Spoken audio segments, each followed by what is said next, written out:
Cody, did you make this mess?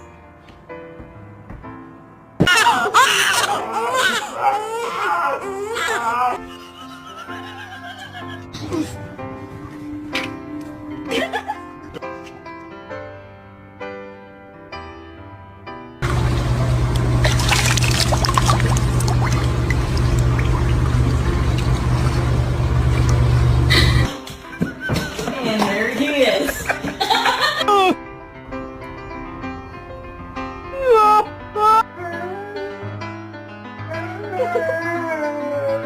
Do you ever look at someone and wonder what is going on inside their head? Seriously?